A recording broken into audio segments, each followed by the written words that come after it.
Hello, human peoples. You're listening to the podcast network of Gamefully Unemployed. To support us and gain access to great exclusive podcasts like Fox Mulder is a Maniac, Tom and Jeff Watch Batman, Star Trek The Next Futurama, and our latest show, Spiel Boys, head over to patreon.com/gamefullyunemployed. We do game streaming, movie nights with our patrons every Friday night, and you can even commission your own podcast about anything you want. Literally anything, within reason, and we have to do it. You are quite frankly out of excuses not to go visit patreon.com/gamefullyunemployed. That's patreon.com/GAMEFULLY unemployed, which is spelled like it sounds.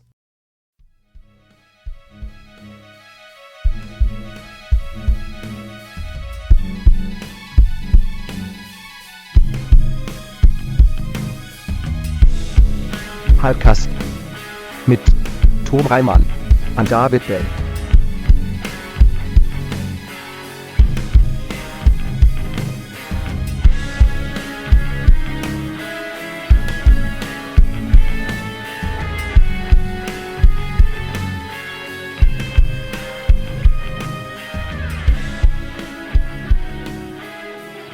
Hello, everyone.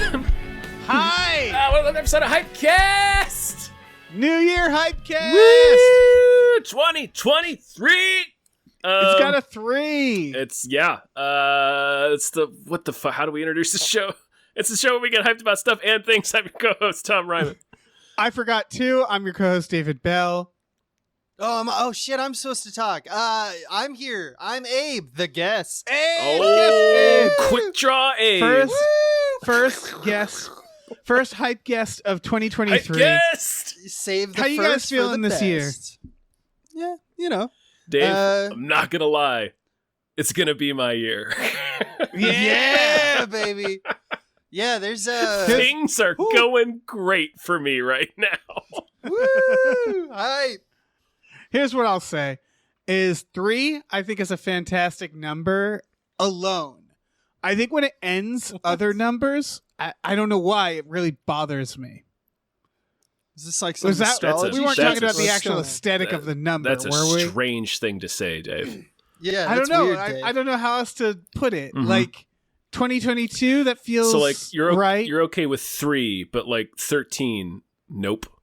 Yeah. Yeah, well, 13's an exception, I'd say, because Michael that's Jordan, like everybody. unluckiest of the sportsmen. Yeah, everybody likes the number 13, but I think that was chosen as an unlucky number for the reason I'm saying. And this isn't about odd numbers. Don't fucking think it's about Oh, odd it's- numbers. it's- I would a- never, Dave. A 3 kind of looks like it's trying to eat the number next to it.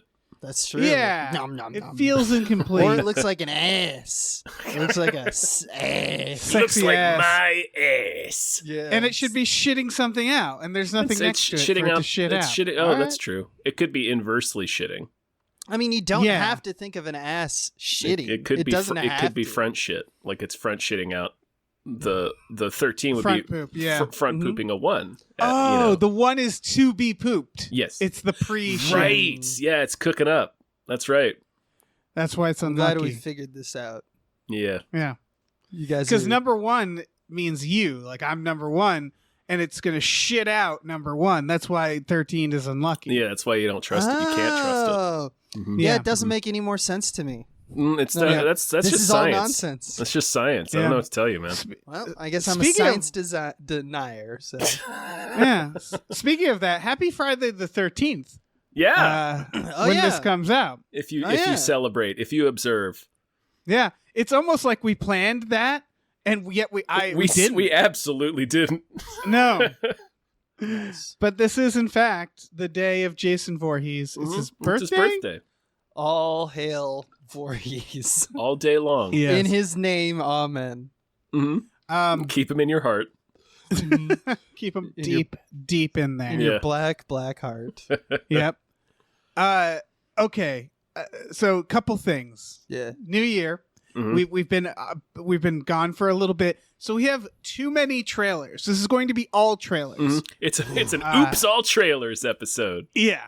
So we'll take breaks to list producers, but it'll be just going through trailers. Oh, also, And there's so many. do we want to do the thing where we have old Abers do his plugs up top?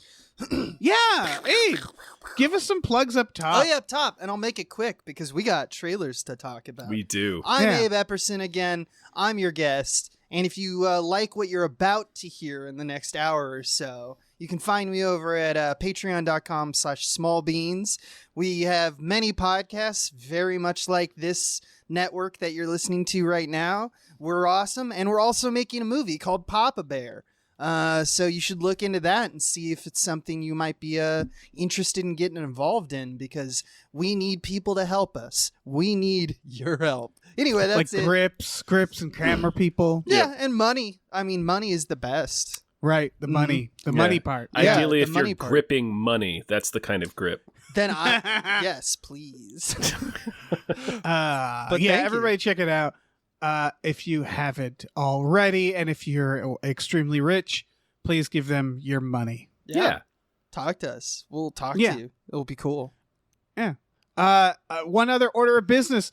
So we're gonna go into some Hypecast producers through our Patreon. They are now alphabetized because I created a nifty new way of sorting them for my sake. That's the end of this statement. We don't really need to go into it besides that. There's just there's just so as- gosh darn many of you, and we're so grateful. Yeah, and as always, whenever I reorganize, if you notice your name's missing, give us a message, because it was just an honest mistake.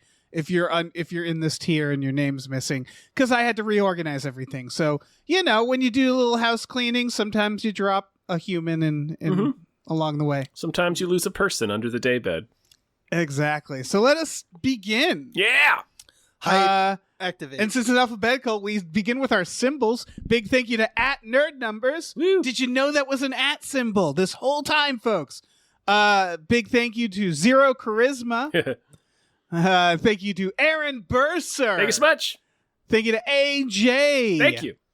Thank you to Andrew Howe. Deck the halls with blood. Thank you. Thank you to Asking Seven. Rest in peace, Michaela. You were the best of us. Thank you. Thank you to Barry Two Math says Ska never died and Ska jokes are lazy Gen X nonsense. Pick it up. Pick it up. Pick it up. Pick it up. Yes. How many skankers does it take to screw in a light bulb? All right. Anyway. Yeah. Thank you to Bob Grenville. Thank you. And thank you to Bootler Boodleson. Thank you very much. Let me cruise in here. Thank you to Brian, who Tom knows. Thank you true. to Brockway Loves the Meat Millie. Thank Thank you. you to Chester's Prophet. Thank you. Thank you to Christopher Robert Sparks, Esquire. Thank you. Thank you to Chiz Killy Tits. Thank you. Thank you to Cody Johnston's Time Machine Noise. Thank you. Thank you to Dan Hackroyd. Thank you. Thank you to Davey, the Ghost of East Las Vegas, Francis. Thank you. Thank you to David, the Knife Boot Before Christmas, Boot. Henson. Thank you. All right. And as always, if you want to get rid of your holiday names, you're going to have to make me. Otherwise, it's not going to happen. All right. Trailers. Oh, my God. So many we are trailers. so behind. Yeah, we've been gone for like 6 weeks. So. Yeah. Because our first trailer that we need to talk about is for Cocaine Bear. Woo! Cocaine It's Bear. Yep. The bear on cocaine movie. It is a bear on cocaine. Yeah. It's Ray Liotta's final film, I believe. As it should be. Yeah. It's extremely. He is a cocaine He bear. was a cocaine bear. Yes. For all we know, it's like Goodfellas and this, and that's how Yep. he'll be remembered. Yeah. Yeah, I have like a natural aversion to movies that feel like they want to be a meme. It's just a meme. Yeah. This is very Snakes on a Plane. Yeah. Yeah, that said, I didn't mind Snakes on a Plane. Not like I didn't hate it when it actually came out. This hype around it was irritating. And so like I guess what I'm saying is that this is a B movie. It's always a B movie. Or it always was the type of movie that would have existed, I would argue, since the 70s. We would make a movie like this. It is nice to see like Ray Liotta, We still do. like to see big actors participating in a B movie. That feels new to me. Maybe I'm wrong. Am I wrong? I mean, that's always kind of been a thing. And that's it's Elizabeth Banks, right? She's directing it, yeah, and then it's So got a bunch of she's people got in some it. pull for people want to be a part of the thing. Yeah. So that's probably, and therefore also budget. So there's a lot of reasons why If she wanted to, she could, and she did. Yeah. I don't want to hog the conversation here. I did see potential in this film, but like the trailer kind of hurt it. Like the part where they're both trapped in up a tree, that seemed like it could have been genuinely a tense moment, and then they like show you reveal what happens in a comedic beat. Yeah, and I was like, well, fuck. Yeah, it's got traileritis, like the standard show too much kind of deal. Mm-hmm. Plus, it doesn't help that the two jokes that it appears in our marketing that they're going for and only hit is look at that bear on cocaine, he's so amped right now, and number 2, look at that bear on cocaine, he's tuckered out. Right. Those are the only 2 jokes that exist in the timeline. I'm hoping there's other things, because that will get tired pretty quick to me. I want to see the bear put on like sunglasses and a pastel suit or something. Yeah. Like it's a screenplay. Yeah. I don't mind the idea of this movie, and I don't mind the movie just, being upfront about it, like calling it Cocaine Bear and just kind of going for it. But this trailer did nothing for me. Yeah. And it's a real shame because I think what it is obviously there'll be comedy in this, but I kind of wish it didn't feel completely like a comedy. Like that tree part really stood out because I was like, that could have been a genuine, like, Annihilation style tense fucking moment in a movie. Like, bears are scary and cute, and you can have fun with that. But this felt like it was leaning heavily on comedy, and I, like, at least in the trailer, didn't present itself of having, like, any actual tension that I kind of think they could have gotten from this while still maintaining a comedy. I mean, what movie do you want to watch, I guess, is the question. Because to me, Tom has a good angle, you have a good angle. We're all kind of defining the things we don't want as, like, what the other thing is. Like, if it's a meme movie, you go full meme. Right. And he's writing a screenplay or producing Weekend at Bernie's or something. Or you go the other way, and it's, like, a very terrifying bear on cocaine at times. The bear just becomes Aaron Sorkin. Yeah, exactly. Oh my god! Just writes The West Wing for 2 weeks and then goes back to the woods, just like Sorkin. I guess that's what I'm saying is I almost wish this was more. It took itself seriously with the knowledge that we would laugh at it. You know what I mean? Like I think that would have actually been the better choice. Than like, hey, we're in on the joke, and it's like, no shit, you're in on the joke. What's a movie that does that though? What's a movie that like takes the Unhinged with pill? Russell Crowe? Yeah. Okay. There we go. What? No. It's a great answer. It's more that you have an answer. That's important to me. I don't need to agree with your answer. I just think that everyone, when they determine whether or not they want this movie, and you go and watch it, and you're like, that's a down. Like if you didn't like it, I think it stems out of like, what movie do you actually want, and did it deliver? We all need to ask ourselves that question when it comes to Snakes on a Plane, because otherwise it can just turn into marketing a hilarious joke is your movie now, and that doesn't seem like a good idea to me, but I could be wrong. Yeah, a different question is what movie makes the money? Because true. First of all, I would watch Unhinged if they replaced Russell Crowe with a bear. Easily, and it wouldn't be that hard to rewrite. But I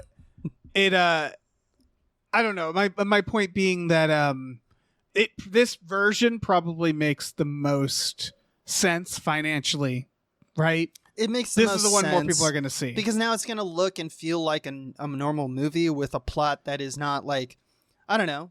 Last time I was on a Hypecast, I was like pushing the Weird Al Yankovic biopic Weird, right? And that goes in because biopics can kind of be whatever they want to be, that goes in all directions. Cocaine Bear forces you to, all right, so there's a bear out there, we got to get the bear, stop the bear. That's the only impetus for the plot, right? If it didn't have that plot, it would feel meandering and not like, people might be like, that's weird and I don't know why they did that, or it could be the saving grace of the movie.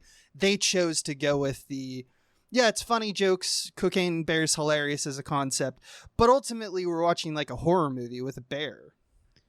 But I miss my question is, are they actually going to do a horror movie with a bear? No. Yeah. That's trailer what I'm makes it saying. seem From the like that. trailer, it doesn't seem like it is actually going to be a horror movie with a bear, because the trailer shows us the one tense Right. scene, Okay. and they break the tension with a gag, which is, oh, that guy smells like cocaine, so he runs over, kills that, and then the boy's like, oh, I'm going to be traumatized for life, like the essential, like that happened, and then they move on, and it was like, well, shit, that was like the first moment in the trailer that was like, oh, maybe this will actually have tension. And then they just show us everything that's going to happen in that scene. That's the thing is, like, to me, it's pretty clear that they're doing both. They're going to try both, and it's not going to work. I hope so.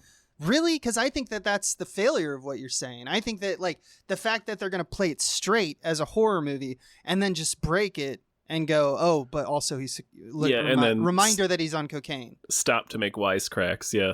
That's I'm not saying they did it well. That's going to I'm be just saying that I nauseating. do think it's possible to have, like, it'd be more like action comedy or like thriller comedy, I guess. Right. Where it's like, I think it is scary to deal with a bear, but it feels like from this trailer, they're not going to try that at all. Because there's no point where the bear's scary in this trailer. I disagree. There's several times where it's like close to the camera screaming and there's no joke about it.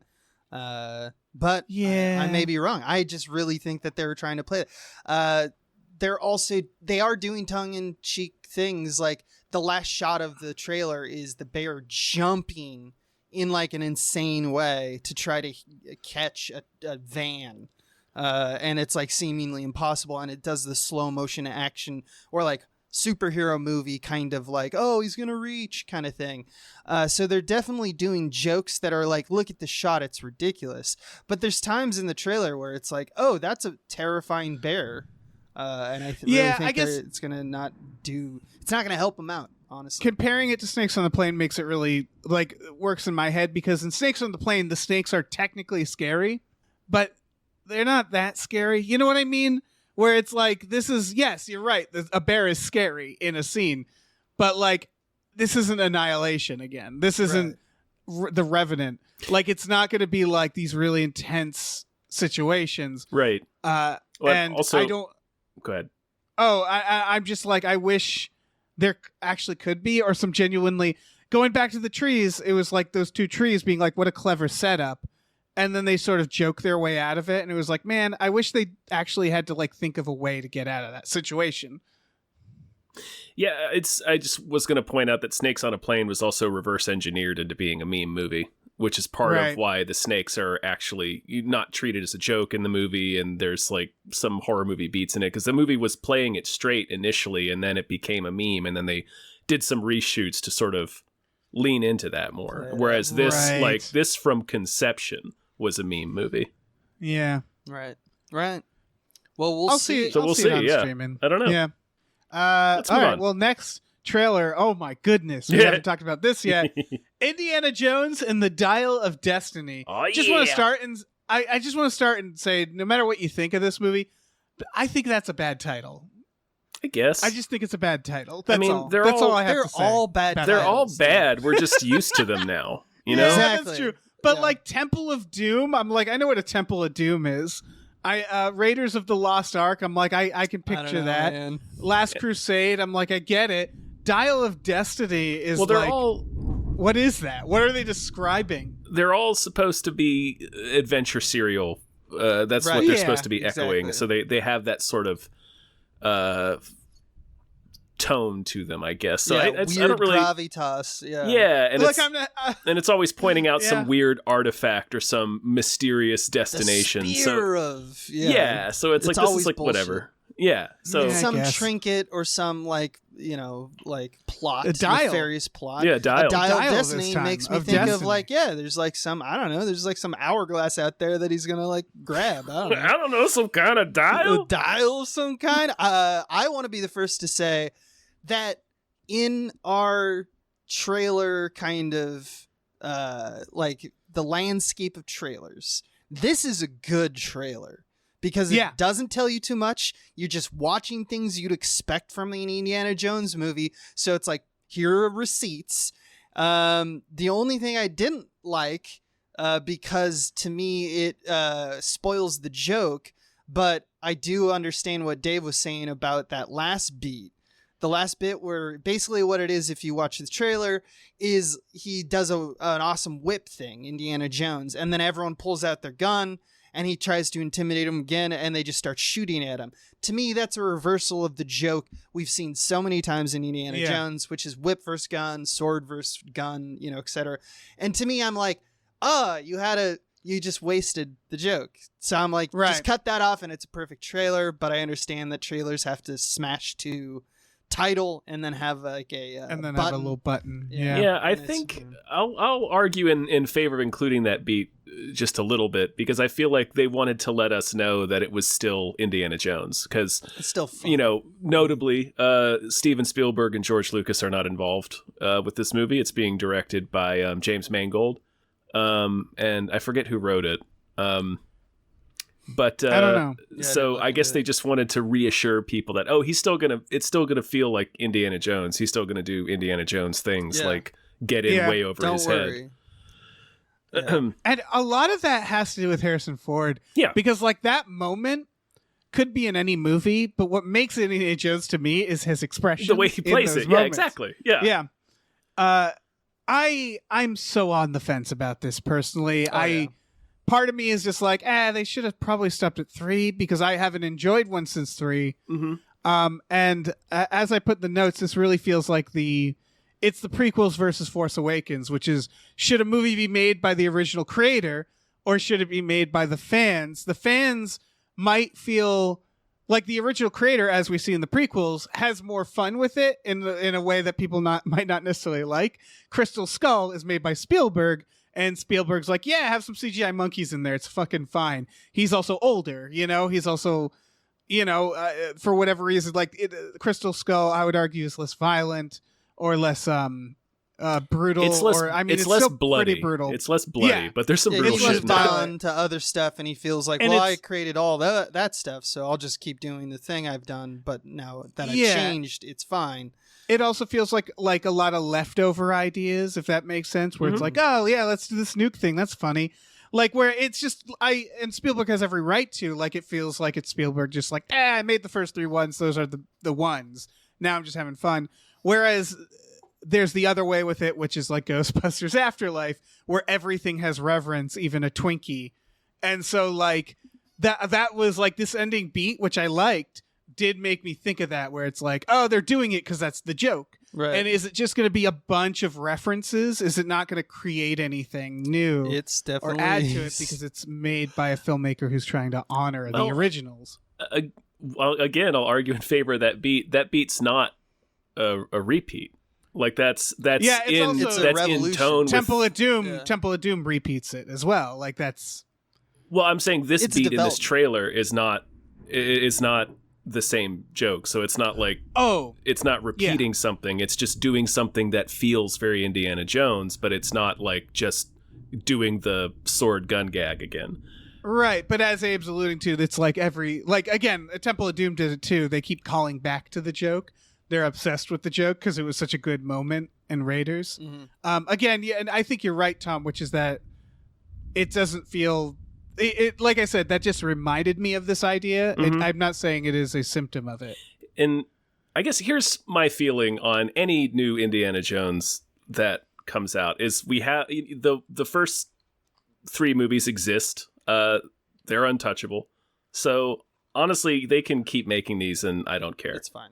It's fine. Like it's sort of like I have the same feeling about Jaws sequels because the first Jaws is so important to me. I don't care. Like I love watching the other ones because they're just terrible shark slasher movies. And like Indiana Jones, even like a bad Indiana Jones movie, I'm still getting a little bit of Indiana Jones out of it. So I've got the originals that I love, and anything else is just I can take it or leave it. So if this is bad, I'll be fine. I'm still into weak heroin because I love heroin. So. Right. I guess the question is, because I feel that way about also Ghostbusters, weirdly, why don't I feel the same way about Star Wars?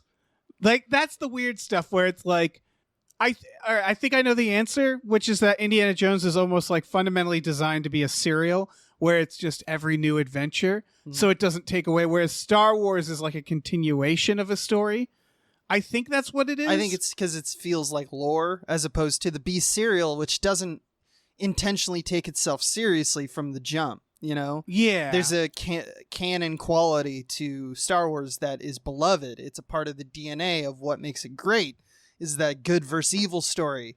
Indiana Jones is just like, hey, let's have another romp in, the pyramids or whatever. Who gives a shit? It's very episodic, right? It's just the next adventure. And then I think what, for me anyway, what bums me out about Star Wars that doesn't bother me about Indiana Jones is Indiana Jones is about Indiana Jones. It's about this one specific character in his continuing adventures. So it's, that has a very defined set of parameters. Whereas Star Wars is supposed to be this whole expansive, sprawling universe, and they just keep repeating the same shit. Yeah. Right. It's like that's what bugs me about Star Wars. Star Wars, it feels more cynical to me. Yeah, and there could be way more. I would say this is still a little cynical. I mean, that shot of him on the horse is very funny. That shot with the horse is, my goodness. And his CGI head. Okay, so that's the question no one has been asking is, does Indiana Jones still fuck? That's the important question. Yeah, but not his dusty, just bare ass gonna be in this movie. I can't wait. His clapping mummy cheeks. Mummy cheeks just going kicking to up town. tomb dust. Just tomb dust all over some poor woman. Yeah, that's right, Indy. That's right. Yeah. But yeah, I think that is what it is. Same with Ghostbusters, where it's the Last Crusade doesn't end with and the book is closed. You know what I mean? Yeah. It's off to another adventure. And it's like, honestly, they should have made like 15 of those between that and Crystal Skull. Yeah. And I would have been fucking thrilled. Sure. Yeah. Any other thoughts on this? Nope. All right. Yeah. Well, let's move on to Transformers: Rise of the Beasts. Okay. This is the official reboot. I laughed so hard at this trailer. God. I saw it in the theater in front of Avatar, and when that fucking monkey swings down and is like, Optimus Prime, I am not your enemy, I lost my mind. Fuck. Yep. This is the first time I'd seen it, and oh my god, this is the best trailer, by the way, on the Hypecast. The age-old rivalry of truck versus gorilla. Truck versus gorilla. So, all right, so can I... I'm not your enemy, Prime. Everyone wants to speak, but since it was the first time I'd seen it, I just want to go through my thinking, and I feel like it will, when I was watching it, because I wrote down a live stream of what I was doing. Yes. So I was like, so the gorilla. I was like, immediately my question. My brain. Yeah, and I had to write them down there real quick.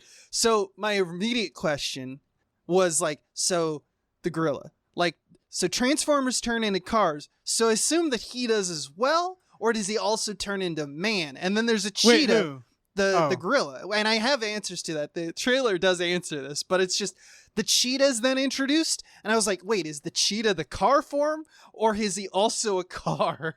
Is it a cheetah and car? And then the trailer totally answers my question. By the end, they are animals. They turn into people. So that means that there are no cars in their Transformer there was system. There was a terrible CGI Transformers show that I watched.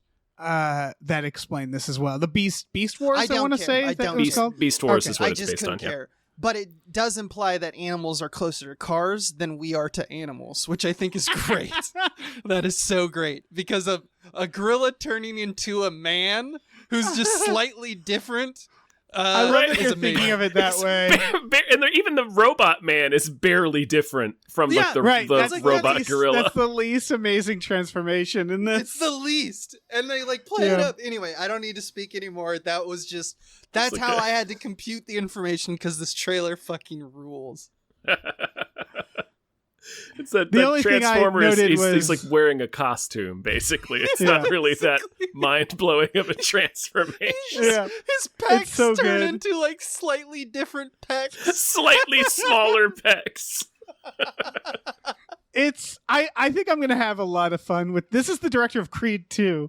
I think they're doing that reboot stuff, and I think part of the reboot is they've understood I don't mind the first Michael Bay Transformers at all. I think it did a lot of things right, but I think this one is embracing okay, let's just be dumb. The Michael Bay ones were trying to be a slick version of Transformers, and this is they're clearly okay, what's in the cartoon? Okay, put that on the screen. Just take what's in the cartoon and put it in the screen. and let's not care about anything else. Like that's the vibe I get from this, right? Mm-hmm. I think so. Yeah. Yeah. But But the one thing I want to note that the internet already noted is that when the big monkey jumps in the water does not make the people wet. It's really bad compositing. That's all. It could be. It's just one of those moments where like they don't even react correctly. Like one of them points, and it's like this really like when you watch the shot over and over again, it just gets worse and worse. It could be a trailer thing. I mean, that's been a problem in the series since I think by the time the second movie rolled around, they were really going fast and loose with making the people match up at all with what's going on in the CGI. The Transformers series, like the core of what went wrong, in my opinion, is they forgot how fundamentally disturbing it is for a car to transform into a robot. Mm-hmm. Like that is a very disruptive process. And that, I don't know why, but I feel like that's at the core of a lot of the problems where they're just like, and like change and like, there isn't even like a breeze coming off of them and no one seems to like react or care. Right. And it's like, no, that's a huge event that just happened. That's some Truckosaurus shit. Like these things that's are going enormous. on. Yeah. That would rip your mind in half. That would tear a hole in your brain to see a truck transform into a man and then start talking like, I'm not your enemy, Prime. Yeah, that is I think what went wrong with the Transformers series is they insisted that it's not the dumbest thing in the fucking world. Right. Like they're trying to play it so seriously in this Michael Bay, except when they stopped to make grotesquely racist or homophobic jokes. Yeah. There's a lot that went wrong. Yeah. I mean, it comes from The Dark Knight. Like Christopher Nolan did this, and we can blame most of the 2000s to him. It's the dark universes of the grittiness. Yeah, we want the dark, gritty Transformers. And it's a children's thing, guys. It's a truck. It's literally a bright red truck. These are children's toys. Like let's not lose sight of that, please. Yeah. No, they completely. There's a lot that went wrong. It should be also noted that the last Michael Bay Transformers was 2.5 hours long. It sure was, Dave. Whoa! And it had like, Merlin in it. Yeah, that's right. It had Merlin in it. It had Merlin. I gotta rewatch that just for the Merlin. No, you don't. Yeah, you're right. It had Merlin and Harriet Tubman in it. It's a lot of it's just like fucking Michael Bay, man. Mm-hmm. Yeah. He lost his touch. I did enjoy the Travis Knight one, Bumblebee. Yeah, that felt that's because it wasn't Michael Bay. Exactly. It's also like they were attempting to do like a Logan type thing. You know, like this is a smaller, humbler, like not superhero movie. This is not your normal Transformer movie. Is what they were doing with that one. And I believe this is a continuation of that. I'm almost certain this is going to be in that universe. Can't tell, Dave. Well, it's technically in the entire. I guess this is also technically in the Michael Bay universe. It is, as far as I know. Yeah. Yeah, what I heard is that was clearly the thing that they were like, okay, we're taking our cue from that. We're going to be more in that direction. This doesn't seem to give me that impression. It just looks like noise. Yeah, it's just noise and a mechanical gorilla trying to convince me this is the most serious shit ever. And I'm like, no. Bad movie. No. Bad. You're a gorilla. A truck transformed into a man and pointed a gun at you. Yes. Yeah. It's... I don't know, man. I know that they made a lot of money doing it this way, but all these films feel like they could have been 90-minute cartoons because they're essentially cartoons. They don't like being live action. Ultimately, I feel like didn't add much to them. No, I like because they don't treat it like it's a real thing, but they're so serious. I don't know. But think of the CG, Dave. Go ahead. No, that's all I need to say. Think of the CG. What? It's the poor CG. The poor CG. I think the mid '80s animated movie that nailed it. That's about as serious as you can get, and it's still pretty hardcore. Mm-hmm. Yeah, and that's as good as it's gonna get with Transformers. I would say the one with Orson Welles. The one with Orson Welles in it. Yes. Yeah, that's the one. This is one where it's like it's not really about fixing it. It's just like maybe we shouldn't. Yeah, maybe. I mean, people are gonna enjoy it, so sure. People want to see that monkey. People want to see a bunch of shit, but it doesn't mean I have to. I mean, I just want to know who made the decision that animals are closer to cars than we are to animals. That's an amazing choice to me.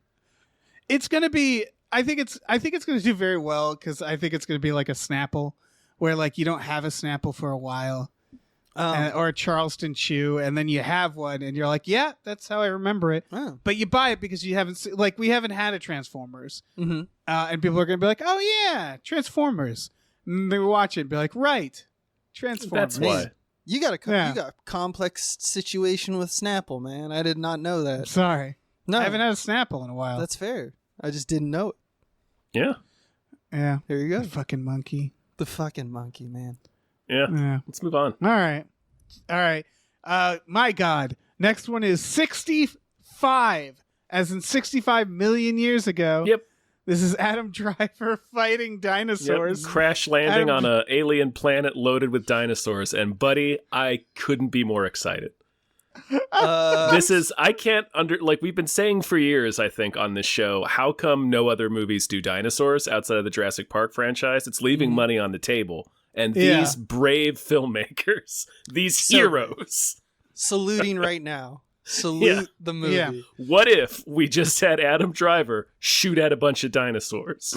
So, you hold on. You made a fatal flaw though that is very Yeah. clear in the trailer, which is this is not an alien planet. This is Earth. It's our planet. Oh, he's Planet of the Apesing it. Okay. Yeah, because Yeah. it says like the past meets future, and so hold on. So let's take it to its necessary conclusion, right? They are a bunch of space travelers, right? And then something happened. We don't know. And what we have to imply with like past meets future is that they went into some wormhole, or like you've seen Star Trek, it's like a hyperdrive near a sun or something. So it took them back to prehistory times. Or they could be aliens too. We don't know. But they Right. came to Earth, and this is where they landed. I think it's time travel. I think it's time travel. Can I just call it now? I was going to call it anyway, so yeah. I don't want to step on it for you. No, I mean, it sounds like you have the same one. There's I two predict- possibilities. Okay, I predict that Adam Driver will be responsible for the killing of the dinosaurs. Ooh, that was not the one I had, and that's awesome. I love that. Maybe this is a hope because it would prevent sequels. That But I'm would hoping be how- the finest film ever made if it's just Adam is Driver amazing. killing millions of Oh, That dinosaurs. is amazing. Well, my guess is the way they get back to the future will be some sort of catastrophic thing that he does that, as a result, kills the dinosaurs as well. I think so. I think you're right. I don't think he personally kills them all. I would love if he With personally his kills the them ship bare all. explodes. hands. Yeah. With his hands. His beautiful He hands. strangles millions other- of dinosaurs. The other thing that I think that they might toy with, or I hope they do, because it would be amazing, is that we already know that cryogenic sleep is a thing. So they could end the dinosaurs or do whatever. But to me, them going back into cryogenic sleep at the end of the movie, they become the first humans, right? Yeah, you know what you can also do? What? Okay, I like that, like an Adam and Eve situation you're talking Right. about. Like we created ourselves, right? Yeah. Oh yeah. It'll like it's a also make fucking this loop. movie an anti-evolution movie because no Yeah. one asked for that, and that's amazing. It's predestination, buddy. Mhm. But I was thinking you could also end it with them getting back to the correct time. They get out of their little time Everyone's stasis things and push in dinosaur eggs Just- that yeah. they didn't notice in this time, the cryo tube. Hell yeah. yeah, And like so they- Alien. Yeah. Hell yeah. So Yeah, there's a lot to be happy about this. if it is movie. a time thing, that also implies, which is great, whether or not they're aliens or they're also humans. Further down because past meets future makes me think that they're like, these are humans from Earth. But if the Earth is dinosaurs, that means humans are just like time parasites that would just like Yeah. forced ourselves on this planet and killed the dinosaurs, which is amazing as well. It'd be amazing. Yeah, I mean, that's not wrong. Yeah. It's not, I guess. I just I mean, oh we are kind of parasitic. yeah, we Yeah. are. Just a bunch of This is- locusts that drive cars. That's true. This is the writers, I think, and not directors. No, it wouldn't be the directors. It's the people behind A Quiet Place and A Quiet Place Part 2. So my guess is that it won't make Yeah. too much logical sense, but I would guess it doesn't need to either. I was gonna- Like A Quiet Place A Quiet Place had good moments, but then it was one of those movies where you thought about it too long. You're like, wait, that doesn't make sense. Whereas this doesn't need to make sense. Right, I was going to say, that'll be fine. Counterpoint, it doesn't matter in a movie No, like this. That's true. And also, just seeing Adam shoot the Driver take a dinosaur. paycheck Mhm. and do this, I'm like, it warms my heart. Yeah. He's got that cool future gun that like displays Yeah. the bullets on an LCD screen. Like you need that. Yeah. It's great. Which Adam Driver, famous for not just taking a paycheck for Kylo Ren, I guess. Like, I acted like he was an indie actor just then, and then I remembered. He's done a wide variety Also- of films, Dave. Yeah. Yeah. Also, it's not just that to see dinosaurs. It's to see dinosaurs as like bad, Mhm. where it's not John Hammond talking about protecting these creatures. It's like, no, fuck them. They're garbage. Yeah. Yeah. They're garbage. It's a serious problem. Yeah. Yeah. I want to see R-rated dinosaurs. Let's do Yeah. it. Yeah. And Jurassic Park should is not the remake- place for it. Yeah, they should that's remake like a family Carnosaur. affair. This needs. I mean, they could. Yeah. Yeah. All right. Let's move on. Next one. Jung E. Jung E. This is RoboCop, So I'd never heard of this. Yeah, it's RoboCop. but it's the director of Train to Busan, so I'm gonna watch it. Which I'm gonna watch it. That means I did not know it was a Korean movie when I clicked on it. So I saw the name and I thought it was about like a psychiatrist bot, like Wally, like Carl Jung. Young-y. like Yeah, he's Oh, like maybe it is rolling pronounced around in Yoon. the I don't know. post-apocalyptic, trying to diagnose patients that aren't there. Anyway, it's RoboCop. it's RoboCop, Soldier. It's a woman who dies in battle and is made a RoboCop, and it looks very similar to the same like beats or at least struggles. And I don't know. I'm good with Yeah, more I wouldn't- RoboCop. I Yeah. wouldn't be into it if it wasn't the director of Train to Busan. Right. Yeah, Because the that's action in fair. that movie is incredible. So it's Yeah. just the basic idea of it is we keep saying it's just RoboCop. It's slightly different in that at least we do see a shot where she's not the only one. They've made hundreds of her. Right. She's just the template for a bunch of robots that all look exactly like her. Which So I don't that's a know little how bit they're- different. Yeah, I don't know how Yeah. they're gonna get around that like specific protagonist versus sea of clones / AI. There She'll is fight her way through them like the one. I fucking love it. The thing I did see as a divergent path, just from the trailer, is it does seem to be focusing more on the humanity element as opposed to the robotic element of RoboCop. In other words, they did two things that they introduced. One, she feels pain, and they like go out of the way on the trailer to like show that. Even though it's like her arm is made of metal, she has the AI tells her that's your arm Right. getting destroyed, which it's fantastic. the Futurama Yeah, cast. Kudos. where it pain was, like, sensor programmed- overload. kudos to the chef. But here's the other thing they do is they talk about her being free a few times. Like you get out. Like she's imprisoned. Which, you know, Murphy is, I guess, imprisoned in his body. But Yeah. it doesn't seem to be like a corporate. I mean, I guess it is a corporate thing, but it's like it's not like we are building you as an assembly line. We are doing a slavery / genocide on clones or Right. sentient AI. I mean, the first RoboCop was very much that, and then after that, it's just like, yeah, I'm RoboCop. It's Yeah, like, yeah, all right, yeah, I guess yeah. he's over it. yeah, he's over it. Exactly. We just want to see him pull out that gun and shoot everyone in the dick. Yeah.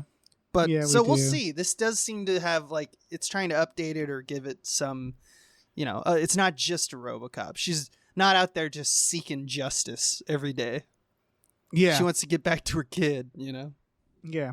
But yeah, I agree, Tom, with if it wasn't like I saw this trailer and I was like, oh, it looks fun. And then I looked up the director and I was like, oh, yeah, absolutely. Yeah. I'll- On gonna board watch for it that one, yeah. alone. Yeah. So yeah, I think it's coming to Uh, Netflix this month, I believe. Oh, good. Was that this one? Yeah. I think so. I don't know. It's definitely No. coming to Netflix. Let's talk about Renfield. Sure. We can talk about Renfield. What do you guys think? This feels like another kind of meme movie because Nicolas Cage is Right. real hot right now. Yeah, he's always been hot though. He's Yeah, that's true. Yeah, and It's I Nick remember Cage the as casting Dracula. for this. This I think it was about 2 years ago. So it wasn't quite riding the wave of the unbearable weight of massive talent. But it is, still obviously you cast Nicolas Cage to play Dracula because you want to see Nicolas Cage play a vampire. And he does Right. it. But interviews just came out that he's not in it much. Right. So that's worth noting. Mm-hmm. Yeah, his If voice The trailer makes you think otherwise. Yeah, he's in the think- head of a thrall, which, that's Yeah. the cool Yeah. concept. Great idea for a movie, to be honest. Like Guillermo. Oh, yeah. Guillermo from What We Do in the Shadows, the movie is. I'm surprised we haven't seen that yet. Yeah, Right. I was gonna say honestly, the only thing I am sort of not jazzed about for this is that they do kind of like a superhero thing, and they have Yeah. Renfield eat bugs so he can beat the shit out of people He like can a be superhero. Spider-Man. Yeah, And that's- Yeah. That's dumb. I don't That's need dumb. that. that's dumb. You could I- take It was this like so the many first- places. Oh, I'm sorry. No. You're right. I'm just I doubling was- down on your opinion. Yeah, I was just Yeah. gonna say the first half of this trailer was so much more promising to me because it's showing like it starts with him in this self-help group where he's like, my boss is a real pain in the ass, he's ruining my life, and then they show shots of him having to like what he has to go through on a daily basis being Dracula's familiar, like finding him victims and stuff. I'm like, I want to see that movie. I don't need to see him Right. beating up people with vampire powers. Yeah, you guys kind of reminded me. I think I might hate this. Just from what you guys are saying, because once you said What We Do in the Shadows, I was like, oh yeah, the best part of this is from What We Do in the Shadows, isn't it? And then you reminded me that he does fucking kung fu in the trailer, and it's like, oh yeah, that does seem like it was artificially crammed in there by some producer who's like, kung fighting is hot. Like it's He like has the to Adam fight Project. Dracula later, so Yeah, you should he's give him a got method. he's got to fight crime, and so it's like okay, No. and then it's the director of the Tomorrow War, and I love Nicholas Hoult. He's been killing it. I Yeah. loved him in the Menu, This is, but I don't think he can save this, or Nicolas Cage. I don't think they can save this for me. I think it's going to be a lot of low hanging fruit jokes, a lot of like basic, very broad jokes, and then like. Yeah, I think it's going to try to be everything and ultimately not be that good. I'd love to be wrong. I'd love to be wrong. I'm still optimistic, but yeah, the kung fu stuff really rubs me the wrong way. Yeah. Yeah, what was that Jamie Foxx vampire movie that came out a year ago? Oh, Day Day Shift. Shift. Day Shift. That seemed like that was a thing that could have gone in the wrong direction and stuck to its guns and just stayed like, Yeah. I'm going to be the premise. I'm Yeah. just going to be Yeah, the premise. Day Shift was a good example of one where I saw the trailer and I was like, I don't know. And then, yeah, the movie And is then- like, oh, shit. It's pretty Yeah. fun, and the action was actually pretty tight in that movie. Right. And Yeah. on this one, I think the eating of the nano spider that turns him into Spider-Man, that shit is so superfluous and like a different movie that it just Yeah. feels like they write around it by saying like in order for him to like get all of the stuff, he gave him some of the powers because it's like it's necessary. Like you have to do otherworldly things in order to get like a what is it in the trailer, like a school bus full of sorority girls or Of some shit. cheerleaders. Yeah, Of the cheerleaders. way Nick Cage says that line. Mhm. Yeah, and I mean, yeah, and then not spoiler, but they reveal Nick Cage as Dracula floating with all of his makeup on, and he's just all the way up to 11. I think people are just going to go to this just because it's Nick Cage going Of to course. 11. I think so, too. Yeah. And I really think it's going to be a movie that a year from now or 2 years, people will be like, remember that movie? Exactly. Oh, yeah. Like, I think it's going to be very forgettable ultimately. Yeah. That's what it again, looks I'm like. willing to be wrong Like here, the but- director's previous effort, The Tomorrow War. The Tomorrow War, yes. We'll see. Oh, We'll see. Yeah. This I'm more optimistic about the cast in this movie and the premise than the Tomorrow War. The Tomorrow War is like nothing. yeah. So yeah, those are All my right. thoughts on this trailer. Yeah. Yep. Last trailer before we do some more producers. You People with Eddie Murphy and Jonah Hill, which kind of like that combo. Not gonna lie. Yeah, Yeah, I'm into this. I liked this trailer. It's got a good cast. It has David Duchovny And- getting to say like a bunch of like clueless racist things, and I'm like, yeah, that's the David Duchovny we want. and Julia Louis-Dreyfus as well, playing Yeah. Jonah Hill's parents. The premise, if you haven't seen it, is Jonah Hill falls in love with a black woman, and they're going to get married, and he needs to meet her family, and Eddie Murphy is her dad, and he's very serious. And it's just like the comedy is about their families, like it's just being awkward and like sort of. It's Yeah. what the Guess Who's Coming to Dinner, that terrible remake. Mhm. It's this feels like the version that's better. Well, it's like, Meet the it's Parents not- it's- plus yeah. Guess Who's Coming to Dinner, because it Yeah. is about race, but it's like Meet the Parents. Like the comedy comes from the awkwardness of having parents kind of collide. Yeah, and also I'm not sure it's entirely about like what. At least it might be about race, but I noted in this. I just watched a documentary called Stutz that Jonah Hill made, Right. and it's about his therapist, and it's about his struggle in Hollywood, because it was this thing where, look at him, he's overweight, we're gonna make fun of him constantly, and it really did a number on him, and I guess that was a really interesting documentary. It's kind of slow, but it was very interesting. And after coming out of that, the fact that he wrote this, I'm like, I'm really curious what he has to say right now. And if this is just his attempt to get a comedy, a fun comedy, or if he's like, gonna say something a little more meaningful in this. I'm just curious about that. I got my eye on Jonah Hill right now because of that documentary. So Right. I'm wondering if this was like reduced to this plot and it's a little more than it appears to be. Maybe. I did want to point out it's co-written, with Kenya Barris, who is also directing it, and he's the creator of Blackish. Oh, okay. Wow. So there's some heavy hitters in this movie. Yeah. So Yeah. I think this is probably going to be good.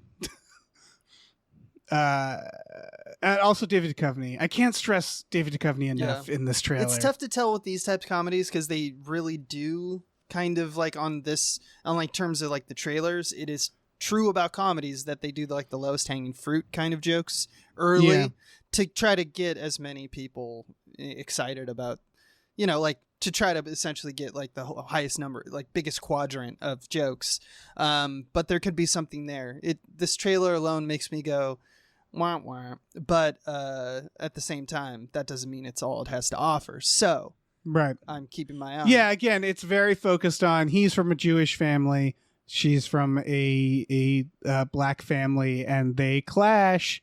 And it's like, that really feels like lowest hanging fruit for what this movie could be. That's why I'm saying, like, I bet there's more to this film. I'm optimistic about the people involved. The fact that it's Kenya Barris and Jonah Hill writing it makes me feel like it'll be a little more, a little deeper than that, a little more complex, a little more than that. nuanced. Yeah, more nuanced. Even if that is the broad idea behind it, I have a feeling like the short game might be very good. Mhm. Yeah, that's all. there could be just good jokes. Yeah. Should we move on? Yeah. Should we move on to more producers? Let's do it. Oh my goodness. Big thank you to Deborah is awesome, Barbara is great, and cancer can go to hell. Thank you. Thank you to Dracula, the bus driving vampire. Thank you. Thank you to Driftless wrote Mabel's name in the Witch's Book of Blood. Thank you. Thank you to E.T., the extravagant terresticle. Thank you. Thank you to Evil Ed 209. Thank you. Thank you to Exploding Runes. Thank you so much. Thank you to follow viral TikTok superstar Jason Pargin on TikTok and buy his new book. If this book exists, you're in the wrong universe. Do it. You. Thank you to Funky J. Mostly comes out at night. Mostly. Thank you. Thank you to Glitterous, CFO of Michael Shannon's Chocolate Factory. Thank you so much. All right, let me swoop in Thank here. you. Thank you to Heathcliff's Helping Handfuls. Thank you. Thank you to Ombre Says Mabel, Step on Me. Thank you to James Cameron's Prolapse Locomotive. Thank you. Thank you to Look Mom on a podcast. Thank you. Thank you to Mackenzie Fuck Shuffling with Willem Dafoe's confusingly large dick, Chill. Thank you. Thank you to Mercurial Oz. Thank you. Thank you to Mike the Lurker. Thank you. Thank you to No One Can Hear You Scream in Space McNulty. Thank you. And thank you to Norm from Cheers. Thank you. Thank you man. all. Some more delicious trailers to feast upon. Yeah, we're just getting right back into trailers. Starting with Beau is Afraid. This is Ari Aster's Michael Gondry film. Yeah, it looks like Ari Aster's... Michelle Gondry, sorry. Yeah, Michelle Gondry. Ari Aster is Hereditary, Midsummer. Yeah. Yeah. It looks like his... I like Hereditary. What is it called? Eternal Sunshine. Yeah. Yeah. Michelle Gondry, Where the Wild Things Are, I can see a little bit of, especially in the second half of this trailer. I thought it's very unclear what this movie is, Because Yes. for a long time, I thought, wait a second, is there like a Charlie Kaufman angle here? Is he a boy who imagines he's Joaquin Phoenix? But it doesn't seem like Why that's would a boy imagine that? I don't know. He's afraid. What boy? I don't know. Because he's afraid. That's why he's afraid. That's why he's afraid. I don't know, Can't but it's stop very clear imagining that that I'm he is an Joaquin older Phoenix. man, and it's jumping through time as opposed like he does consider himself a younger version of himself, but the events seem to be tied to the narrative of Joaquin Phoenix in the present day. But it's very like it's got big fish elements to it. It's got animated next to live action. It looks like it's there's a lot of interesting aspects to it, but I don't know what this is. Oh, go on. I was going to say, it looks like he plays this character at several different phases of his life. The central conflict seems to be he has a strange relationship with his mother, and he's going back to see her for the first time in a while, and he gets into some sort of car accident. It looks like there's like a riot outside, and it seems like he's being held hostage by this family that hit him with their car. It's also kind of a horror, I would argue, and then kind of a comedy. So for better or for worse, I would say Ari Aster has earned this. And what I mean by that is, for example, I really liked Aronofsky's work when the Fountain trailer came out. And I sure couldn't tell you what the Fountain was about based on the trailer, but I was going to see it. You know what I mean? Yeah. Where it's like, you just see the mood and you're like, yeah, I do want to see that because I like the person making it. You know what I mean? Mm-hmm. And a lot of people like Ari Aster's work, so Yeah, I think Aronofsky is a great touch point, or like a. he feels a little Aronofsky, doesn't he? He does. This is a. I mean, he's always had this kind of cerebral bent, you know, like he wants the premise to kind of slow roll you into a realization, as opposed to like an M. Night Shyamalan who wants to front load it so you like mull over it the whole movie. Right. You know, look at Hereditary. It's like that movie. Someone could walk away from that movie who wasn't focusing and be like, that was a really boring movie. And then like 15 minutes of like batshit loony stuff. This is strange because it's got like the DNA of several things that it looks like it feels like Misery at a point, you know? Yeah. But it's also, and it's got this weird like mother-son relationship, and we don't know really the specifics of that. And it's also got this otherworldly component where it's like, is the reality we're looking at is obviously been fucked with. So is it unreliable narrator, or is it just the imagination of like, you know, how he sees the world?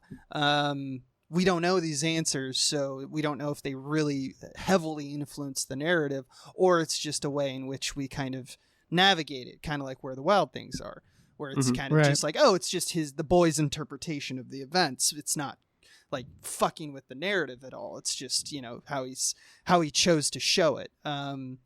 So I don't know really what to expect out of this. It is definitely swinging big, and we know about projects where you swing really big, especially for someone like Ari Aster, who's already been swinging since he came out. This could be fucking awesome. Or this could be like, oh, awkward. This was bad. Yeah. So, This could go either way. I do want to point out, in terms of big swings, this movie is 179 minutes long. that is, I'm going to do some math for you listeners real quick. That is 4 hours. That is fucked. Okay, yeah, I'm going to go ahead and say this probably won't work out. Because I liked Hereditary. I thought I liked it because I thought it had some imagery, some horror imagery that I just hadn't really seen. I think Ari Aster is very good at horror imagery. Yes, I will agree with that. Yeah, I think his plots have stuff to be desired. Even Midsummer, which I didn't really care for, I found more funny, still had some genuinely scary imagery. He's good at imagery. This is a totally different type of film. By the way, the plot says a decade-spanning portrait of one of the most successful entrepreneurs of all time. That's all it is. That's all the plot is. That is not in the trailer. That's for I sure. know. And I think maybe like maybe this is a fucking opus. Maybe this is amazing. And it would be really cool if it was. I'm rooting for it. For me, it's like I like one of the two films he came out with, but what like my opinion matters. People liked Midsummer as well. Mm-hmm. ultimately, though, a 4-hour film with this trailer, this Michel Gondry, this Charlie Kaufman-esque look, I'm like, I don't know, man. Those movies are short for a reason often. Mm-hmm. Like, that's a lot. That's a big ask of me. Yeah. Also, it's bold. This is a bold move. Bold film. Yeah. I want to also point out that Richard Kind and Nathan Lane are in it, and I hope they spent hours by craft services just complaining. Oh, yeah. That's what I want for them. Yeah. Just them at craft services. Yeah. Just talking Just about complaining, not about the food, but like about their grandkids or whatever. Yeah. Like, Like, I had to go to a water park the other day. That's the worst. Horrible experience. Horrible. My grandchildren, fucking awful little pieces of shit. Yeah. I hope that's exactly what they talked about.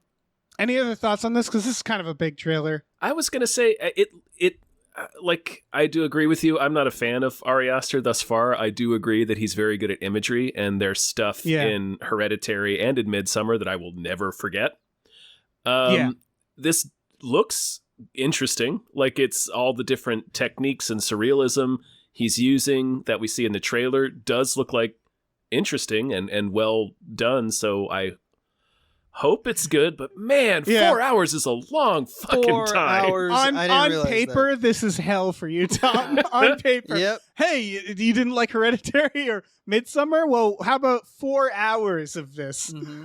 Oh my God. That is a big ask. It really is. Oh, yeah. So there's no way I'm seeing this in a theater. I have to watch this on stream. There's just no way. Yeah. I mean, that's too long. I'm gonna have to piss like so many times. Well, it's just too long to be sitting in a. I don't know. Yeah. It's just too long. That's because you got 30 minutes of previews beforehand. Like, this is half of my day going out to a theater to watch this movie, and I'm not willing to invest that amount of time. Remember when Tarantino made Kill Bill and it was one film and they were like, break it up, and he was like, okay. And even though you could sort of tell it was a forced, he had to like kind of finesse it a little bit. He knew. He was like, even me, the greatest director of all time, Tarantino, has to break this up into two pieces because it's too long. And they actually do feel distinct too, the two Kill Bills. Yeah, they do. He did a good job. Yeah, he did a good job there. This is 30 minutes longer than The Irishman by Scorsese. I just want that. And again, to sink Scorsese earned that. Yeah, maybe. Yeah, maybe. Yeah, even I was barely. He barely. I don't think anyone earns 3.5 to 4 hours. To be honest, that's too long. It's too long. It's I'm just sorry. I'm sorry. Yeah. Do it 2 movies. Release them right back. Like next it depends. to each other. I would say like Return of the King. It's like at that point. Well, yeah. I'll watch a long ass movie. To me, those extended versions are direct to video. Like that, you got to think of them that way. Even though they're.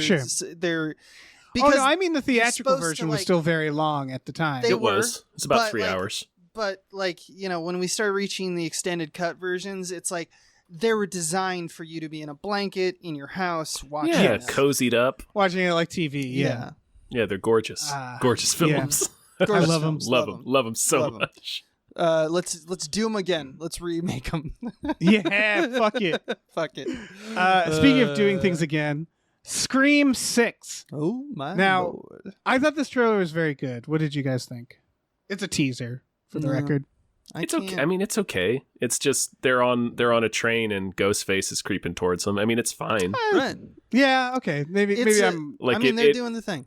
They're doing Scream. I mean, this is it reminds me of the beginning of Scream 2 where the murder attacks them in a very public place, and being in public is actually more of they're less safe in a huge crowd. Right. And I like that idea. But this is the same directors as far as I know. one? As far as I know, the fifth one. Mm-hmm. Yeah, I have a weird thing with Scream because I have more of a hot take on the entire franchise as opposed to 6, so I'll just repeat that quickly now, which is it's just Ghostface scary at this point. And I know that's how franchises work. If we want to focus on just like the person being scary, Michael Myers and Jason have fucking dumb masks too. But Ghostface was literally birthed out of a self-aware, like, the killers are replicating movies. And there's no real way to keep going meta after that. So like meta is the end of the premise, right? Which is why Scream 1 is so great. It's a sequel to all slasher films in one. So that ends the loop to me. And I'm just like, at this point, you're now just taking what made that work and just making generic slasher films, it doesn't like take away from Scream 1. I just don't need Scream 2 through 6, you know? Yeah, I agree with that. Yeah, I do too. I think they focused on kind of the wrong stuff. I would argue, and I've said this before, Scream is unique in that it is a whodunit and a slasher, which That's is true. kind of cool. Yeah. And they need to drop the meta shit. They should have dropped it in Scream 2. They should have just realized they're doing a whodunit slasher and really focused on trying to create smart whodunits. The first one is even framed like a whodunit. The first one is very clearly trying to implicate people throughout the movie. And I think it just completely went in the wrong direction from Scream 2. Yeah. And now it has to keep being meta. And it's like, what are they going to do? Have a conversation about how they're in the shitty sixth film where nothing is, they have ran out of ideas. God. And if you are going to make 6 and go in that meta direction, I would argue they went in the wrong direction, but since they went in this direction, they also did that wrong.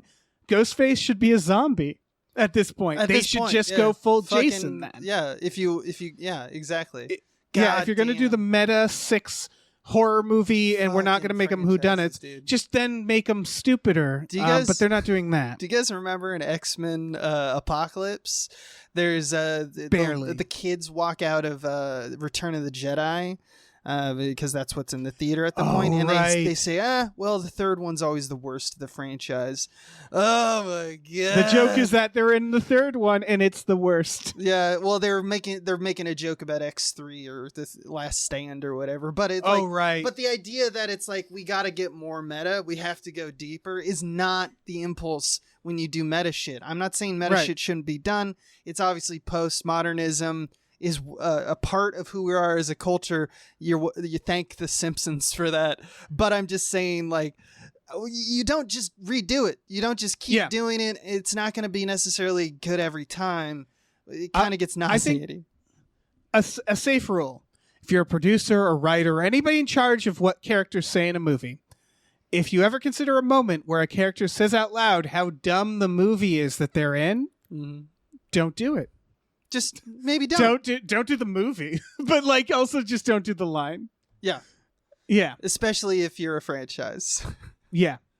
And my biggest thing is that I was so bummed. Scream 5 was fine, but it really it threw me through a loop where it was like it really felt like it was going to be a really good reinvention of the franchise, and then it just ended up being another Scream. And this is like trying to kind of do it again, where it's like now we're in the city, and it's like but. You've already sort of proven to me that, you don't have anywhere to go with this. That's interesting, in my opinion. Like, so I don't know. Do Ready or Not 2. Like, these directors I really like, so I kind of want them to do something that isn't Scream. Do Lights Out 2. Lights Out 2. Lights Outer. Lights on. All right. There it is. Lights on. Okay, next trailer. Yeah, baby. Infinity Pool. This man. I'm gonna go. David Cronenberg's next film, folks. So this is gonna be fun. It's gonna be so fun. It's Brandon Cronenberg, I thought. Brandon Cronenberg. Sorry. So he made Possessor. He sure did. Yeah. And that's an awesome Did you guys movie. have the same instinct? The first half of this, it's a Skarsgård. Which Skarsgård is it? Alexander. And he does a crime and he's on vacation and they're like, we're sorry, we have to execute you for this crime. And at first I was watching and I was like, what is this, like an international thriller? What is going on? And then they're like, luckily you can pay to have a clone made of you to be killed. And it was like, there it is. There it is. Awesome. There's that Brandon Cronenberg all shit. Crime means you get death. Like they say that. This is the society we're set up. All crime is debt means you get killed. That's amazing. Yep. And Infinity Pool, I assume, refers to like the pool in which they make his clone, because they make his clone and then they execute him. And that's in the trailer. That's not like a part of the film they're afraid of hiding from us. That's Act 1 shit. Yeah, no, the idea of entitling it Infinity Pool is like they introduced the idea of a loop, like an endless loop starting. That's what I think the implication that, like, so with This also happened with the Possessor trailer because it was unclear to me what to expect until I watched it. I'm starting to see you, Cronenberg. I think I know what you're dropping. I think the implication is that he gets addicted to watching clones die, and that's a fucking great idea for a movie. Mm-hmm. But if it is also a loop thing, if it is I wonder, it could be a looper deal. There could be like where like I think it's more what you guys are saying, but it's not actually a clone. It's just like him from a different time or something stupid like that. They could, yeah. I don't know. We don't know at this point. I'm just. I do like what you're saying, him, because they say in the trailer like you felt guilty or like something about how he felt watching it, and so that's clearly, and that's the most Cronenberg thing to do, right? Yeah, because David Cronenberg, his father, was very good at like, I'm going to introduce a bunch of fucked up body horror, but I'm going to also like never forget the human or emotional component. Mm-hmm. The psychological terror. Yeah, he does existentialism by way of body horror. And that's what made him so unique. You know, it wasn't just showing fucked up shit. Anybody can show fucked up shit. Yeah. Right. And so, like, yeah, it seems like his son, who's in the family business now, he's a nepo baby, folks. I love it. Mom and pop's psychological terror. Yeah, I love that this is the family business. Yeah, it's so funny. Just where like it's like I insane imagine him family. as a kid, like learning the trade Daddy, with his dad. Does this make you feel the coldness of eternity, Daddy? Yeah. But after Possessor, which I fucking loved, I did like Possessor a lot. Yeah, it's very good. I'm super pumped for whatever hell this is gonna be. Yeah, whatever hell this is gonna be. Whatever nightmare this guy's gonna unleash on us. Oh my god! And he's just like watching, like it looks like Eyes Wide Shut of the future, which I'm like, oh yeah, this is gonna be so fucked. It's gonna be so. It's like. I don't know. It's like getting your balls kicked in by a giant spider and somehow liking it. Where you're like, I don't know why I like this, but I do, and I'm gonna fucking I think we're watch just this. that we're just perverts, you know. We're just freaks, and he's our kind of freak. Yeah, I guess so. He is our kind of freak. Any other thoughts on this? No. I'm just really excited to see it. Yeah. Go watch Me the too. trailer. Yeah. All right, next, and is this the final trailer we're talking about? Yeah. Yeah. Is Evil Dead Rise. You all knew this was coming. Oh yeah. This is a long time coming. Mm-hmm. Yeah, it's been this is the sequel to the remake of Evil Dead, which is already 10 years old at this point. Damn. It's been a long time. It's been a long time. That's too much of my life. Different director doing this one. Yes. Yeah. This is the director of Lee Cronin. Hole in the Ground, I believe. Yes. Which I haven't seen, but I want to. Fuck is with her titles. Yeah. I keep asking myself when we have another Evil Dead movie, is this when we get sexy Deadites? And this may be the closest we get. Hey now. We've always had sexy Deadites. But this is like real, like Ferrari sexy. It's pretty fuckable. Standard yeah. sexy. Real sports car sexy. Yeah. Let's go. My thoughts on this is very much close to what you were saying, Tom, with Indiana Jones, which is that I just went back and watched the other remake. It was like 2000, what was it, 13? 12 or 13, yeah. 12. I think 13. Yeah. And I was like, maybe I was like, I remember being underwhelmed by it, and I was like, I'll go watch it again. I watched it again. It's good. It's very good. I'm still just, I love the originals, and it's not the originals, and all it does is remind me of the originals. So, like, it definitely does as good as you could possibly do remaking Evil Dead. I agree. Yeah, it's as good as an Evil Dead remake can get. I still don't love it because it's not Evil Dead. It's not Raimi, man. Yeah, it's not Sam Raimi. It's this other thing that we have. And again, that has nothing to do with the film. The film's perfect. It's as good as it can get. I'm excited for this, too, because it's more Evil Dead. So, I don't know. I'm not really. Yeah. There's a shot really? in the trailer where she is screaming while clutching to the bathroom ceiling, and my directorial mind just like the warning signs, my spidey sense turns off, and it's like it holds forever, and they milked it even more in the movie for sure if this is what's in the trailer, and it means that the presentation is basically just like, look at the horror, look at how scary this image is. And that was never, it was not what made Evil Dead good. Evil Dead is like, let's cut around and like make you really feel like this oppressive kind of pacing. Right. It's not the same thing. It's just a franchise of like, what if Deadites were in this? Yeah, Also- there's something else that bugged me about this one that I don't think is in the other remake, the 2013 remake, and it's definitely not in the Raimi ones, but they do the stupid goddamn contortionist possessed person thing in this, Yeah, and I hate that exactly. shit. they do a little of that in the other remake. And that to me just says standard. Like this might as well be Smile or some franchise that does the same Yeah. thing. This might as well be another possession of whoever So movie. Yeah. here's what I'll say. If you watch the R-rated, so I accidentally put the non-Red Band trailer in this. Okay. The Red Band trailer, spoilers, shows a scene with a cheese grater that Sure. very much feels like the first remake with like needles and stuff, where they're like, it's gonna be more brutal than this trailer Yeah. is making it out to be. And I think that's kind of how I think that's what the remake did that made it good, was that it Yes. really leaned into the brutality. And it's like, I oh think shit, that's hardcore. I think this is also going to do that. I think this trailer doesn't show it, but I definitely watched a trailer version of this where someone gets scalped and someone gets attacked with a cheese grater, which I can't stress enough is very hard to think about. Visceral, So that I yeah. think that element will be here. That said, yeah, when she says your mom's with the maggots, weird note, but she sounds like Buffalo Bill a little bit. Did anybody else notice that? Yeah. And I was like, I couldn't think that about was how that was the one part of the trailer I liked, because I'm like, oh, that's Evil Dead. That's the kind of That's shit the Evil Deadites Dead. say. Yeah. They're like, Well- they take pleasure in the poetry of it all. Yeah. Here, what I'll say about this one is, again, I'm happy for more Evil Dead. I'm just it's the Indiana Jones thing. I have those first 3 movies. Everything else is a bonus to me. Yeah, I don't know. It's different. That's why Ash vs. Evil Dead is so much fun, because it's like, yeah, fuck it.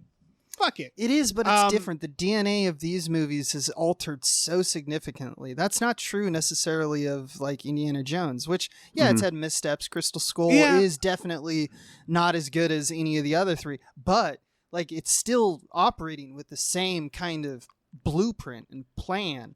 This let's just do standard horror now. The reason the first remake will never be good to me, or good enough, is because it is as good as it gets for a remake, but it's still of its time. And what I mean by that is there is like the contortion stuff. Yeah. There is like a mirror scare. They're still doing the stuff that like the original Evil Dead's, or sorry, the wrong kind of mirror scare. The original Evil Dead's did mirror stuff that I had not seen in a movie before. Right. The remake just does the thing where the mirror closes Uh-huh. and it's scary. Yeah, I know what you mean. And so this looks like it has all the same problems. Like I don't think this is going to be great. I'm just happy to see more Evil Dead. I will say there is one thing in this that I'm like, whoa, why didn't they put that in Evil Dead yet? And that is the presence of a child. Yeah, that's true. I think if they do that right, that would be a really good component. I don't think they're going to do it right. And what I mean by doing it right is that child should get possessed and have to be chopped up. Quite frankly. Yes. The Evil Deads are cruel movies that and I'm scared they're going to do the thing where they're like, you can't touch the child. It's untouchable. And it's like, no. Touch the child. That's what Yeah. Dave Bell. Also, the one thing I liked about the first remake is they also know that everybody's wondering who the Ash of it is. And they play with that They do. idea a lot. They do. Yeah. Yeah, that's true. Yeah, but this is, I mean, obviously it's the same producers. It's Sam Raimi, it's Rob Tapper, it's Bruce Campbell. So I do have faith in it in the sense that they are overseeing it. Yeah. And they oversaw the original remake. So, you know. It could always just be a bank account they just dip right into. So you never know. But yeah, let's keep hope alive, baby. I'll say watch the Red Band trailer because that gave me a little more hope than this trailer. Okay. Yeah. I'll do that. You'll do that. Later. Everybody do that. Shall we talk about Let's do some more producers, yeah. All right. Big thank you to Pete for Pagel. Thank you. Thank you very much. Thank you to Pie Guy. Thank you. Thank you to Numino Ultramicroscopic Silico Volcano Coniosis Anti-Disestablishmentarianism Jones. Thank you. I'm less good at the second part. I have less practice. Thank you to Rev MD. Thank you so much. Thank you to Ricky Cilantro. Thank you.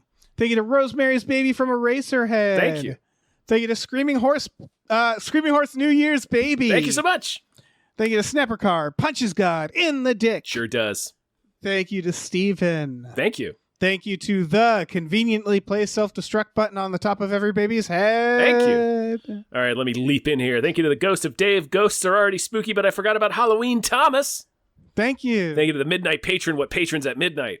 Thank you. Thank you to the Oatmeal Savage. Thank you. Thank you to these 7 Bs. Thank you. Thank you to Tiger Drawers Pratt Thompson. Raindrops keep falling on my head. Thank you. Thank you to Tip Drizzle. Tip Drizzle. Thank you to 2B Baby New Year says watch Rutger Hauer's A Breed Apart. Sure. Okay. Thank you to Tux. Will do. Tux. Thank you to Vincent. Vincent, And thank you to your mom. Thank you, Mom. Thank you. Last but not your least, mom. alphabetized now. Remember that, folks. Remember that when you're thinking of a name. All right, Dave. It's a new Yes. year. It's a new Dave. Yeah. Which means new movies that deserve more hype. Now, you have to tell me. It's the law. If I It's the law, ask you yeah. if you have a movie, it's like if I ask you if you're a cop and I ask you if you're undercover, you have to tell me. Yeah. Do you have a movie that deserves more hype? No, Tom. Oh, I have 4 movies that deserve more hype. You son of a bitch! This is Hype Slam 2023. Here we go. Hype Slam! Listen, they accumulated. What can I say? Oh, I wanted to get them all out because they're all kind of coming out all around like February. yes. So let's blast through these. Blast. Because we won't have to spend a lot of time on each one, Okay. obviously. I don't even have that much to say about each one, except for the last one. I have a little more to say, I guess. Mhm. But this first one is called Imaginor. I'm not sure how to pronounce that. Imaginor? It is, yeah. You It are. is. Yeah. It is from another country. It looks like roughly Tweet. What do you guys think about this trailer? It's about like a guy who goes to like a hypnotist. It's kind of a Beau is Afraid situation where I was like, I'm not certain what this is about. The reality is being fucked with, for sure. Yeah, a guy goes to like a hypnotist and then his world starts changing around him. He like meets a woman. Everything starts kind of going through dream logic for him.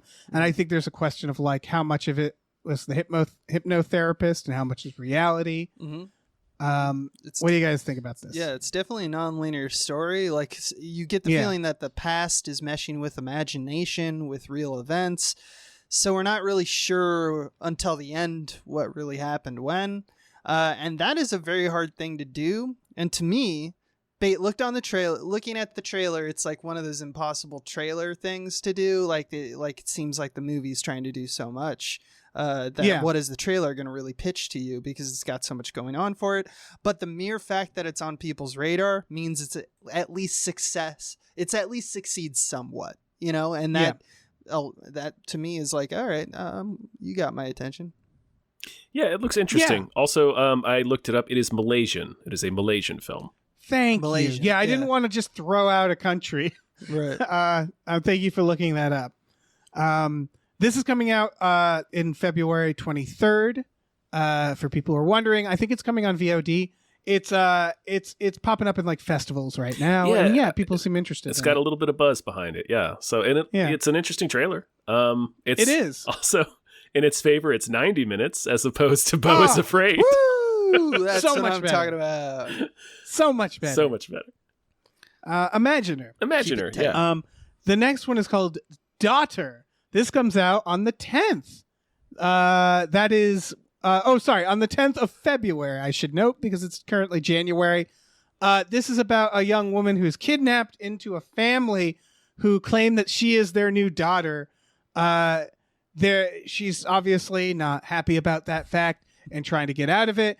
There also seems to be like something fucked up going on in the world, or they're an apocalypse cult, because they're like wearing gas masks and like they seem like it seems like it's either the world is different or they're weird. Right.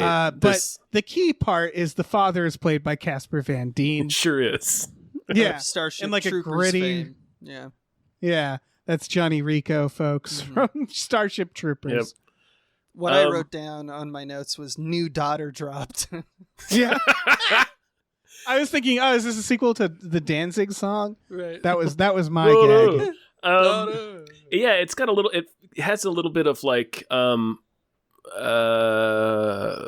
Cloverfield Lane and It Comes at Night vibes to it. Yeah. So it does. I highly suspect there's nothing out there. Yeah, it does seem them. like, I mean, obviously Casper Van Dien is obsessed with some sort of apocalypse in the outside world, but it could be all bullshit. Right. Also, it seems questionable whether the other members of the family are actually related. Yeah, that's a good There's an point. implication that they're all abductees. Yes. Casper's just He's collecting a just family. stealing people. He saw that phrase, you don't pick your family, and he's like, the hell I don't. Yeah, that's right. I'm going to pick him out of a crowd. Challenge accepted. In a parking lot. Yep. Yeah. Yeah, it looks Any other interesting. thoughts on this? It looks interesting. Yeah. I'll probably end up watching it. Oh, Me too. yeah. It looks pretty on- small, but it definitely looks tense. It looks real tense. I'm eager It to does. see what Casper Van Dien's got. 'Cause Yeah, that's I a want to see key what he role. can do. Yeah. He's going to have to play Yeah. the range of like insanity, Like Yeah. it's going to have to be all those It's solid. things. Yeah. Daughter coming out February 10th. All right. Next one. Candyland. Sorry, Space Land. Probably for legal reasons. Yes. Or for Googling reasons. This came out like 2 days ago. And this was one that had been on my radar for a bit, but we hadn't done a Hypecast. I'm on the fence about this because the reviews are all seemingly on the fence. It has very good reviews. It is about truck stop sex workers who then appear to have some sort of like True Detective ass murder thing happen. They're also getting like attacked by Jesus freaks, like verbally attacked, like the people trying to save them essentially, but they're clearly fucked up themselves. The trailer shows a lot of real creepy guys. I am gonna go ahead and say there's a lot of trigger warnings for this one. I think there's at least some sexual violence in this movie, so be aware of that. The reviews, this is why I'm conflicted, said that it's a very humanizing look at sex work up until it stops being that, as what several reviews have said, which is to say, like, then it becomes kind of a slasher. And it's still like everybody seems to say it's a step in the right direction, but that doesn't necessarily mean it's perfect. Yeah, I feel like I might watch this one, but I'll be white knuckling my way through it. Yeah, Yeah. this is It looks. So far, yeah, go ahead. Sorry. Well, no. Because I'm in the same boat as you. I just wanted to add, like, it seems like that criticism seems like it could be immediately the right thing to me, which is that, like, slasher film can imply two things to me. It can be implied that, we're going to see a lot of sex workers die, which I think is kind of what the trailer seems to be promising, Mhm. which is not great. But it does seem like, there's shots of that crucifix that actually turns into a knife and stuff. I think we're going to get like pushback, and there's going to be a lot of maybe satisfaction coming from, like, they're going to band together and just kill everyone who's been giving them problems. And that I could be, depending on the balance and the ratios there, I could be way into it. Yeah, and I would say that, like, again, people seem to overall say this movie's good.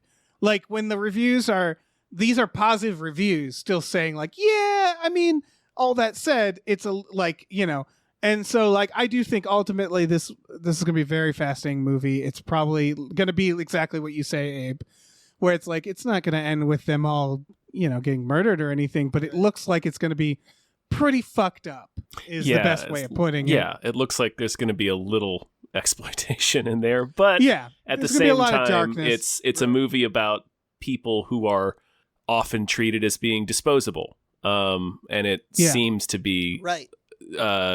really fleshing these characters out to sort of push back against that idea. Yeah, exactly.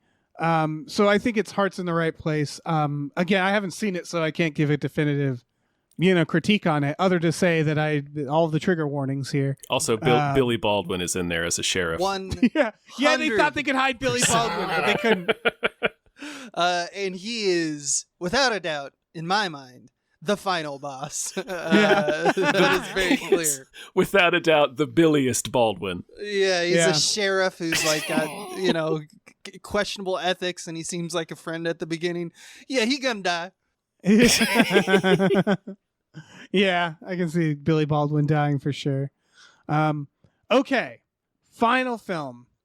Huesera.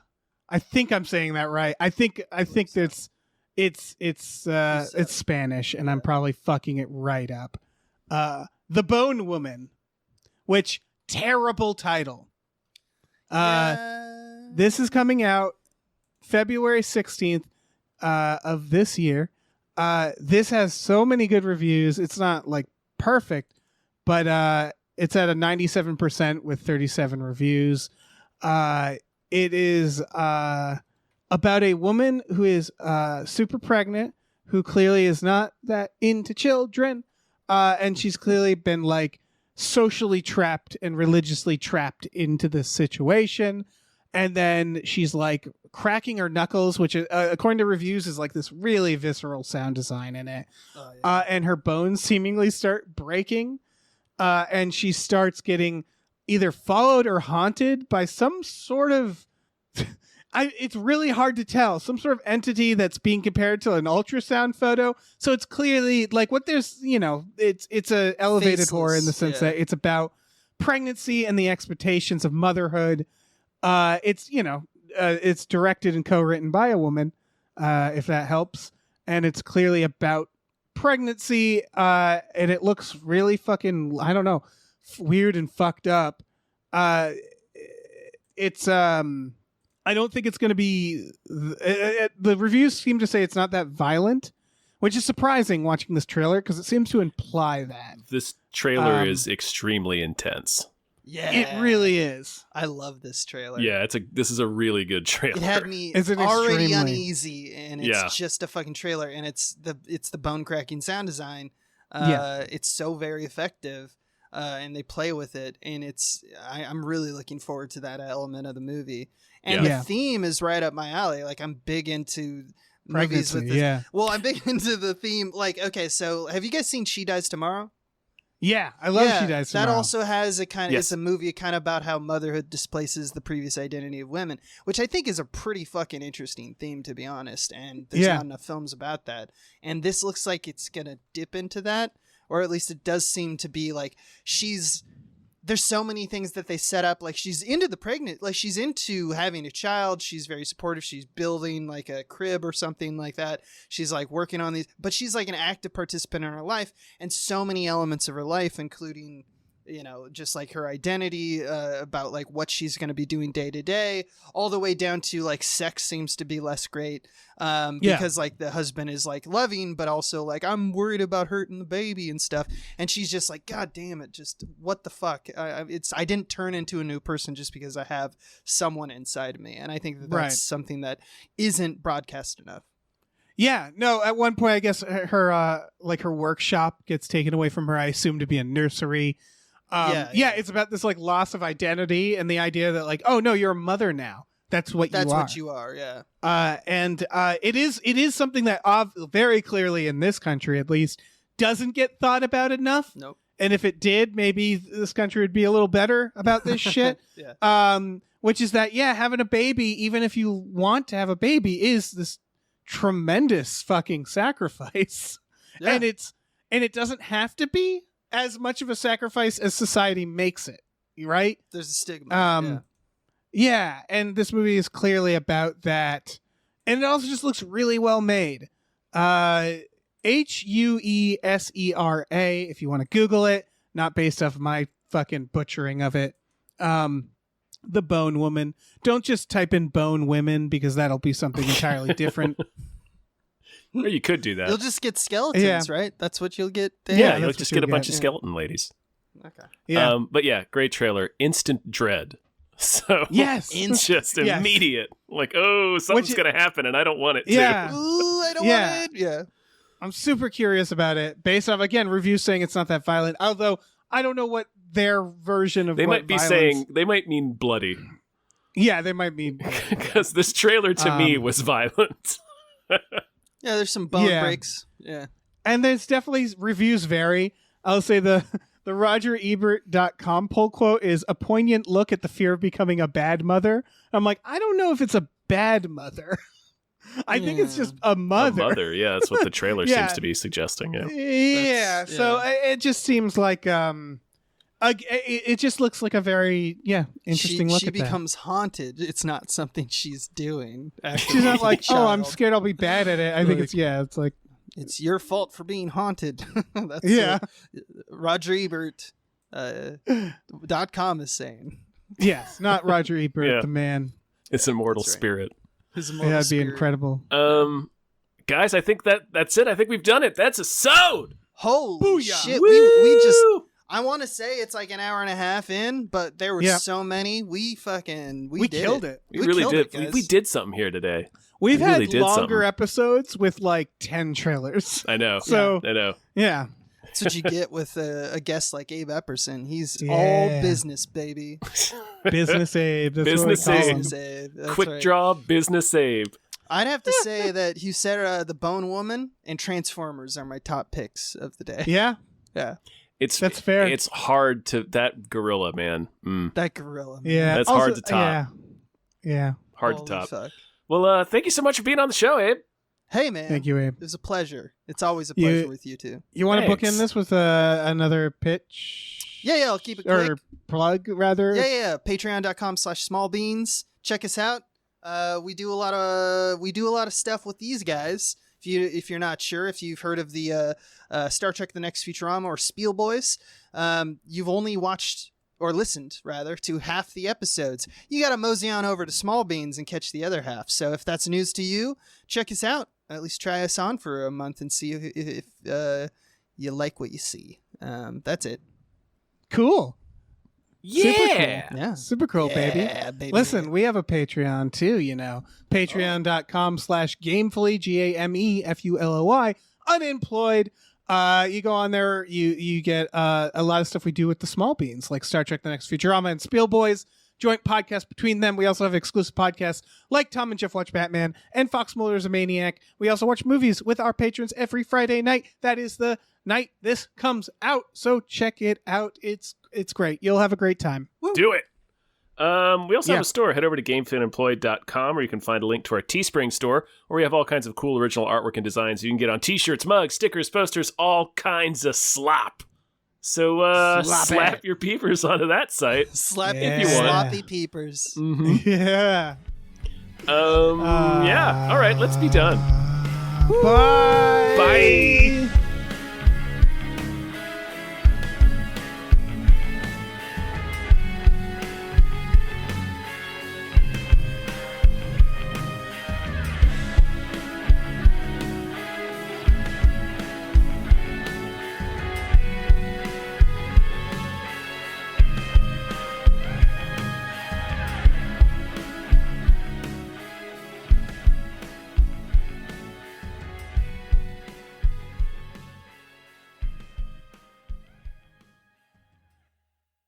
Our music is produced by Chris Corlew. You can follow him on Twitter at @thecorlew, CORLEW, and find more music at shipwreckedsailor.bandcamp.com. Our artwork is produced by Justin Brown. You can follow him on Twitter at @JustinTBrown, and find more of his artwork at artnessbyjustinbrown.com and justinbrown.info.